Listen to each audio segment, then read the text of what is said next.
mon histoire commence en 1993, je suis né au Burundi. Et puis en 1994, il y a eu le génocide plus connu sous le nom de génocide du Rwanda, mais qui était aussi perpétré au Burundi. Parce qu'à la base, c'est deux pays qui ne faisaient qu'un seul et qui étaient divisés après la Première Guerre mondiale. J'étais retrouvé dans la forêt, dans une forêt au nord du Burundi, et par des bergers qui m'ont amené à l'orphelinat.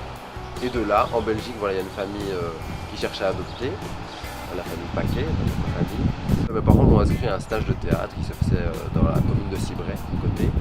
Et l'animatrice était tellement enjouée, tellement plein de vie que je me suis dit mais c'est incroyable, c'est ça son boulot, c'est ça son travail. Et je me suis dit tiens, j'aimerais bien faire ça aussi comme métier. Donc je suis diplômé comédien aujourd'hui.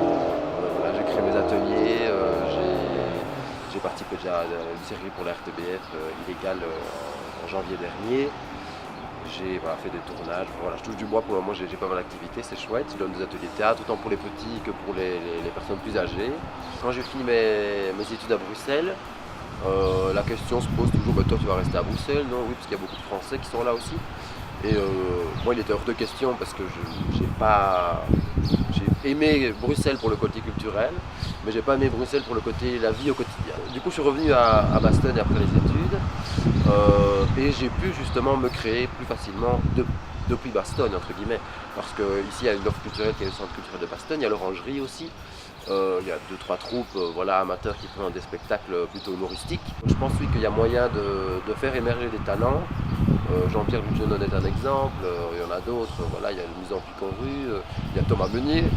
On m'a déjà dit, voilà, des journalistes des fois m'ont engueulé, mais enfin, c'est bien beau Bastogne, mais à un moment donné, il faudra avoir un peu plus d'ambition, aller ailleurs. Je dis, l'ambition j'en ai, mais j'aime ma ville, voilà, et donc ne plus être bastonnière sur papier, parce que je crois que dans le cœur je serai toujours, ça va être difficile, ce sera plus difficile dans ce sens-là. Je trouve que c'est vraiment une très belle ville, on a de très beaux bâtiments. Voilà, on a la belle église Saint-Pierre qui est face à moi, la maison Matelin, la porte de Trèves, il y a le monument aux morts de guerre. On a vraiment beaucoup de jolis sites, le séminaire, le jardin d'honneur qui est là aussi. Il y a le musée qui est vraiment très beau. Là on peut prendre une journée pour visiter parce qu'il y a vraiment beaucoup à voir. Pour vraiment plus une balade famille nature par exemple, voilà, je conseille vraiment le coin du bois de la Paix, le Ravel simplement, hein, il y a vraiment un très joli paysage. Il y a plein de choses, voilà, Bastogne. Et même je dois faire la pub de la province du Luxembourg en général parce que je suis de Godefroy. Donc j'ai reçu un prix pour la province. Donc je parle du reste, hein, venez dans la verte province, il n'y a pas de train, mais on a du wifi et on a le sourire. Donc voilà, il faut venir.